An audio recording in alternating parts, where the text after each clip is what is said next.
feel like I'm not prepared like I usually am for filming a video, but I really want to do this scavenger hunt with you.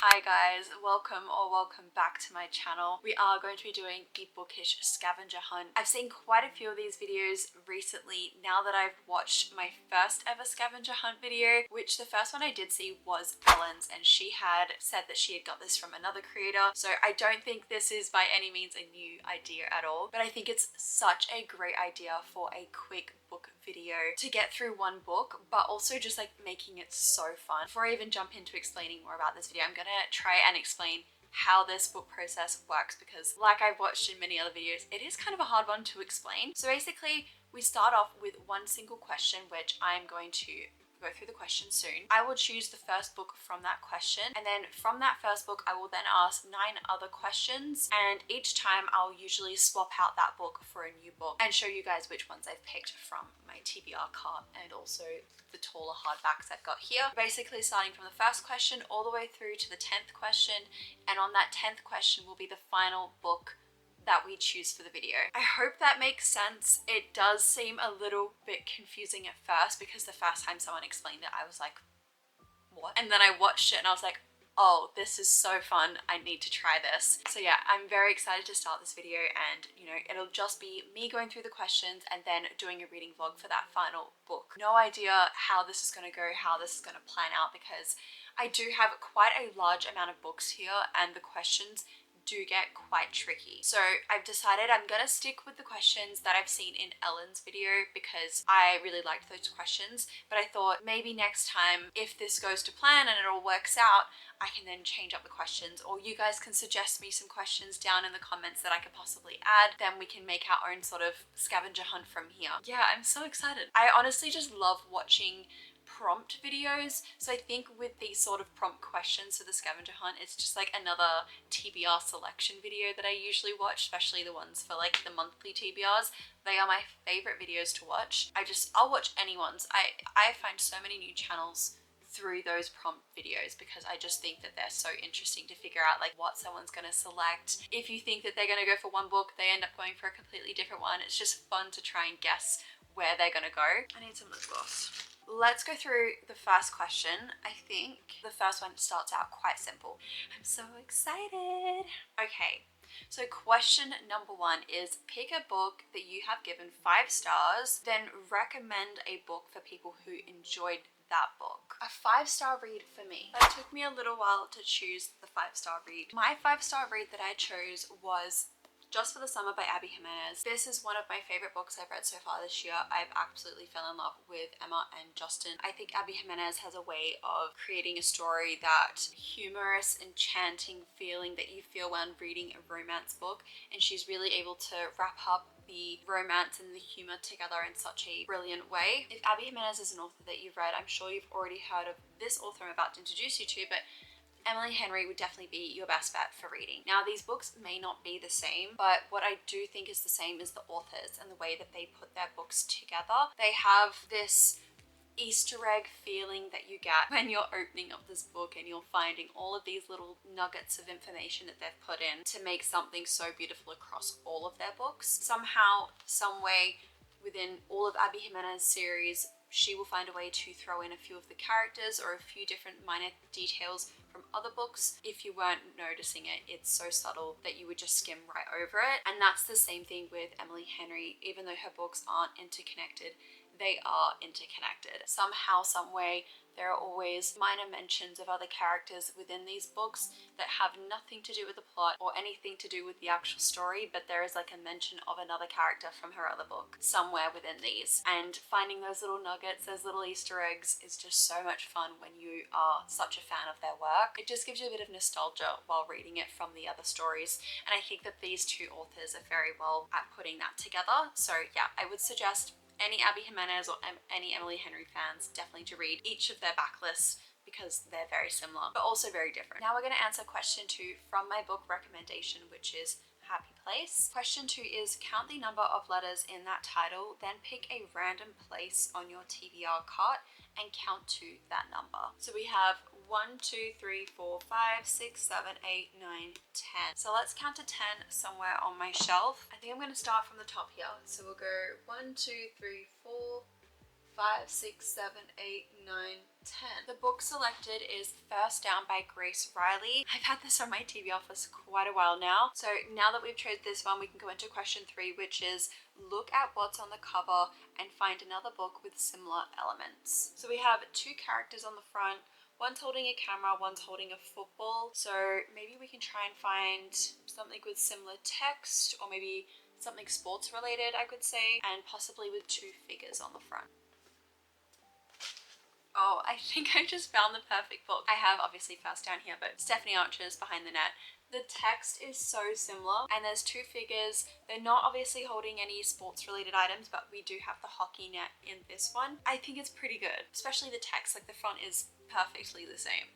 Alright, so let's have a look at the next question. Question 4 is reverse the page count and find a book with a similar number. 404. Reversing that is 404 pages. So now we can find a book with a very similar page count.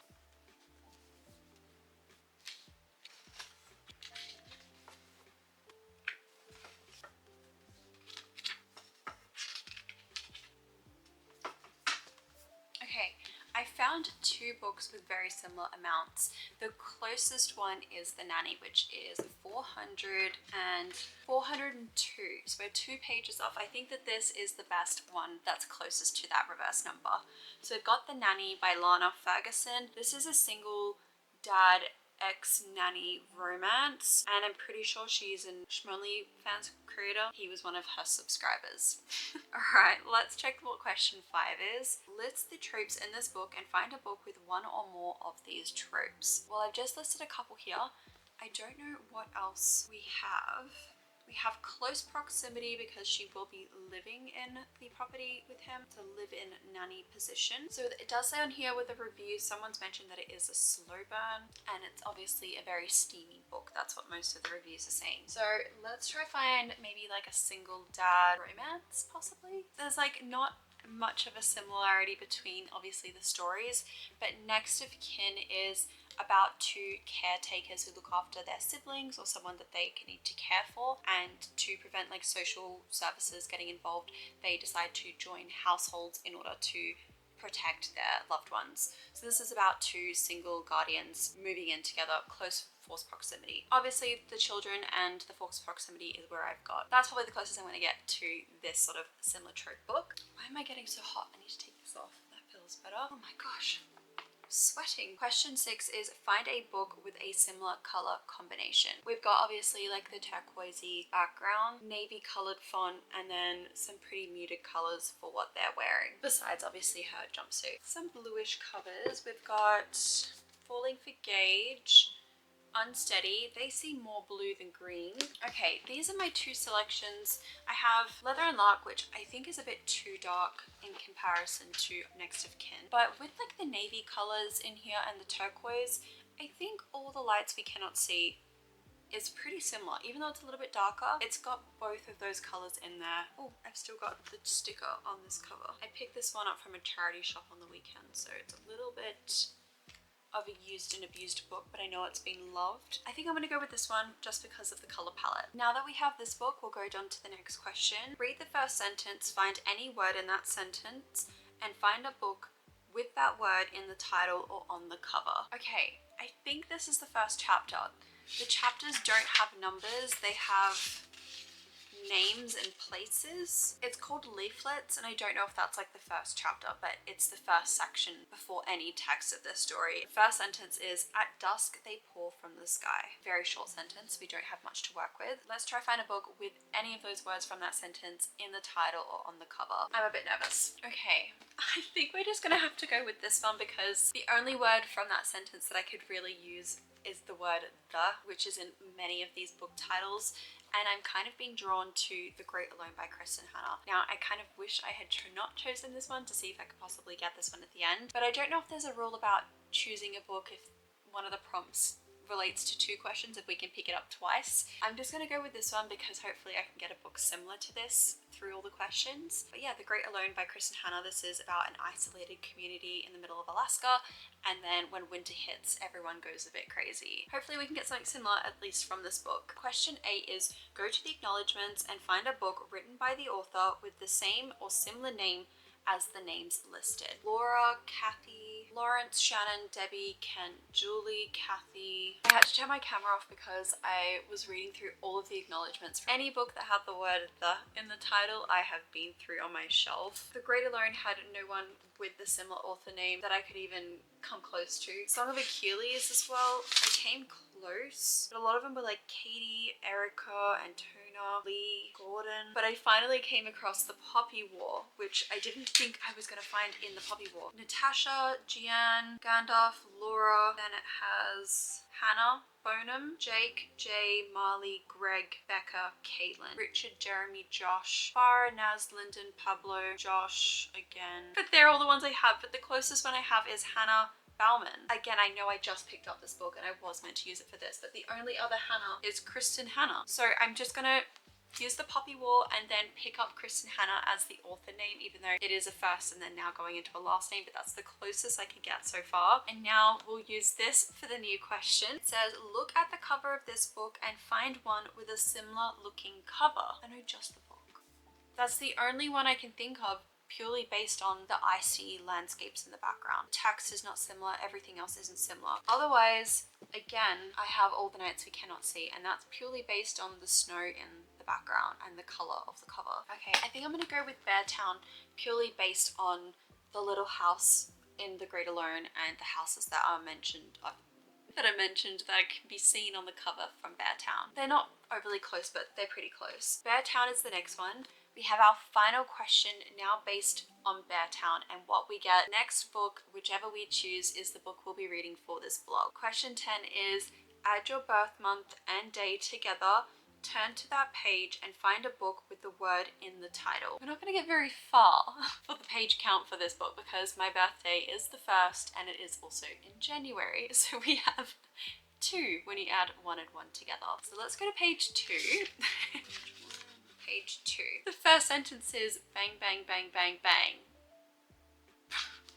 Maybe we'll go into the next one. So it's a Friday in early March in Beartown and nothing has happened yet. Took me a little while. I went through the entire page just reading back and forth and going over all the book titles. So the sentence I went with was, tomorrow the Beartown Ice Hockey Club's junior team is playing in the semi-finals of the biggest youth tournament in the country. The book I chose from that sentence is the first word in the sentence, and it is Tomorrow and Tomorrow and Tomorrow by Gabrielle Zevin. We've got to here. This is the book we're going to be choosing for today's reading vlog. I am very excited, but also a little bit scared because I do know that this one is a little bit of a harder read to get into, but everyone who's read it has given it 5 stars. I definitely didn't think it was going to be going for this book after all the books we've gone through for the scavenger hunt. There's been a large variety of books chosen, but I'm very happy that we've gone in this direction. So you just never know when you're doing these questions, which is what I love the most. You can end up with any book on my TBR. Out of every single book I have had out, I didn't think this would be the one I'd go with. Let's jump into reading this book.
book since last week. What was it, Tuesday I think I started? I had one day of probably getting like 100 pages into the book, and then I had the Nile concert, which took out an entire night.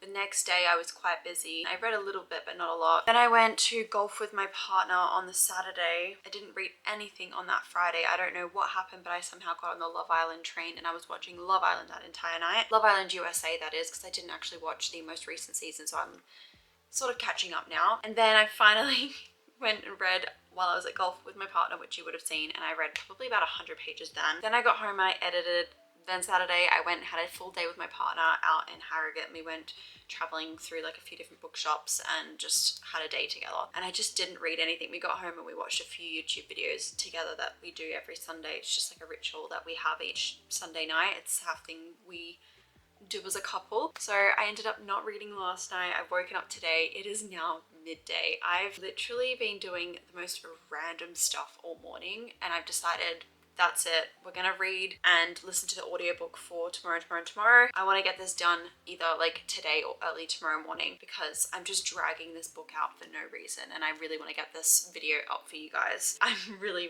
enjoying this book, but I just want to get it done now. I don't know if I've given you guys a bit of an update as to like what's happened. Basically this follows Sadie and Sam. They are best friends. Well, they're best friends through childhood. Something happened and they then no longer speak to each other because Sam is upset with Sadie. Moving forward 6 years, they end up running into each other at a train station during their university days.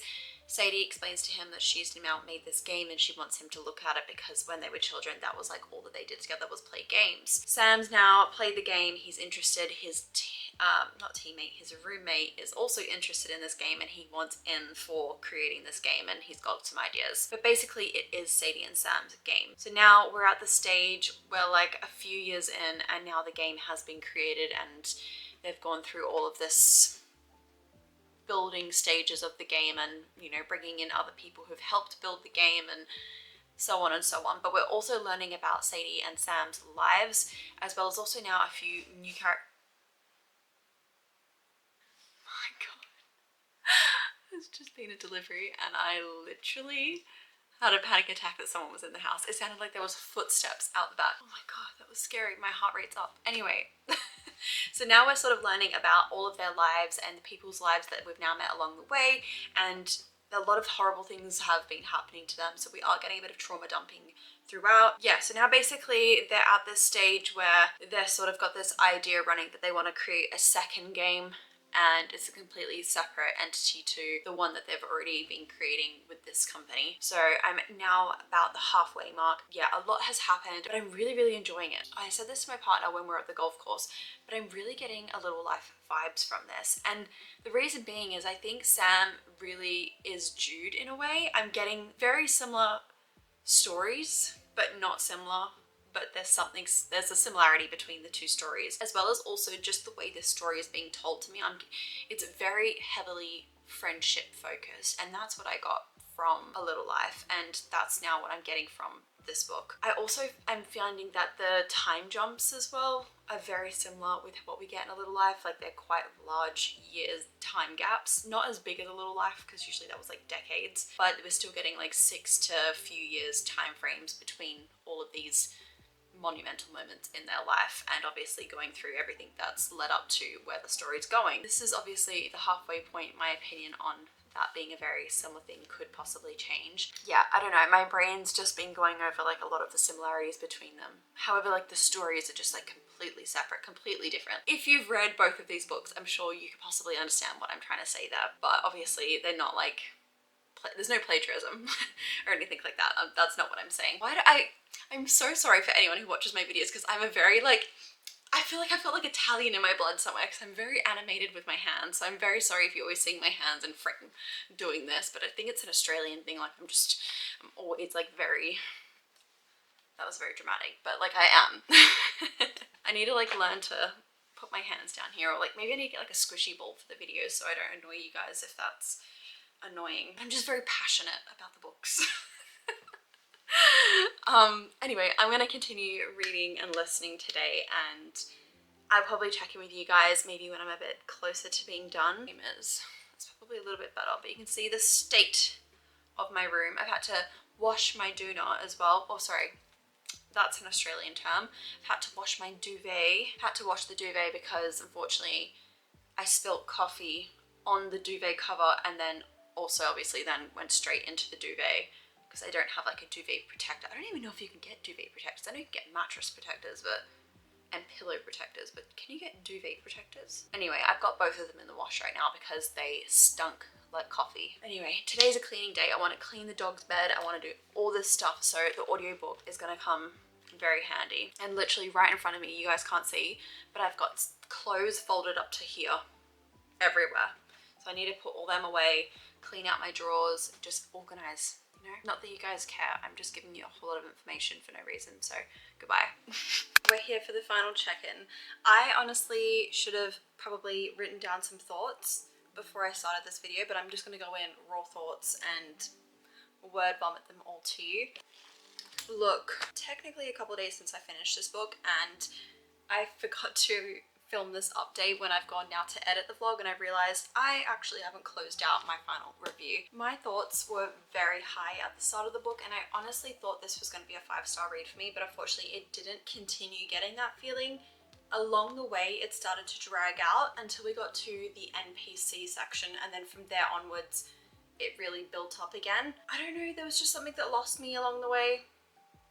I don't know if maybe because I took too long to finish it, because it did take about 5 days to actually fully complete this book. I would say it is a fast-paced book, but there were some slow pacing parts that really lost me. Yeah, I'm gonna stick with my original comment about me saying this reminds me of A Little Life, because a lot of the similarities between the books, like if you've read A Little Life and you've not read this book, you must read it because it's just too similar, but not similar in any way. I feel like that lighting angle is a little bit odd. I'm just gonna change it there. Overall, I really enjoyed reading about Sam's character, Sadie's character. Sadie in particular was a favorite of mine. I just loved in seeing her growth over the books, especially like her becoming a woman and dealing with men in such a IT industry. Like, you know what that's like. It's a male dominated industry, so it was good to see how she handled things and like where she took that knowledge of being able to handle those scenarios into the future. I did enjoy the nostalgia feeling that I got from this. I am a 90s baby, not technically kid. I was probably more of a toddler in the 90s. Obviously a lot of things that we grew up with in the 90s also went into the early 2000s, so a lot of things from that, and also this does obviously go into the early 2000s time frame. Things that were just happening around them, and like how they would communicate with each other, like not having mobile phones, and the old school way of communicating of I'll meet you here at this time, and just like wondering if they're going to show up. Like those sorts of things gave me nostalgia of my childhood, because obviously I couldn't message my friends, so it would all be down to me saying meet at this lamppost at sundown. Like that was just like how we did things as a kid. Yeah, another thing as well, it is a very long book. It feels really long, almost 500 pages, and I think if I maybe sat down and read it all within one go, instead of starting it, going to a Nile concert, reading a little bit, then going somewhere else, going and reading some more, like I had so many breaks between the book of things that I was doing throughout the week that it sort of broke it up a bit too much. I wish I sort of like read it more compactly, what's the word, just closer together. But overall I really enjoyed the themes of friendship in here, and I think that's what I love most about A Little Life and this book. Like they have that friendship, that, you know, platonic love that you really feel when you're reading about these characters, and that's something that I really enjoyed from both books. There was a little bit of a plot twist as well at the end of this, which I didn't expect coming, which I thought was really interesting and definitely a wild turn of events, and I think it was probably needed for the story. Not that I wanted to see it happen, but it was probably needed in order for the build some intrigue again, because I really did lose that interest. Overall, I'm really unsure where I was going to sit when I first finished it, because I thought maybe this is a 4.5, and then a day later I was like, no, it's a 4. And then I thought it was a 4.5 again, and I think where I'm going to sit is a 4.25. I loved it, but I didn't love it. But who knows, maybe I may reread it again in the future. Maybe reading it all within a couple of days might help me understand the story a bit more. But I definitely can understand why this is so loved by so many people, and I'm so glad that I did end up reading this book, because it has been sitting on my TBR cart for a little while now, and every time I looked at it I was stressed about reading it, because I thought, am I going to like this? Everyone else loves it, but it is about gaming. I just had no understanding of what the umbrella of topics were going to be within this book, and there are so many. Make sure you check out trigger warnings as well, please, please, please. There are a lot of triggering topics in here. Yeah, I'm just so happy that I did this video. I definitely will be doing this again for sure. I think it's a really good way of just trying to get like one book off my TBR. If you guys are interested in seeing this video again, please let me know. I know it's not multiple books, but I think it's a fun way to obviously get through one book. And I also want to say thank you to all the creators who also gave me this idea, which I've watched so many videos since now starting this of other bookish scavenger hunts. I just find them so fun. I love them. Yes, I think I'm gonna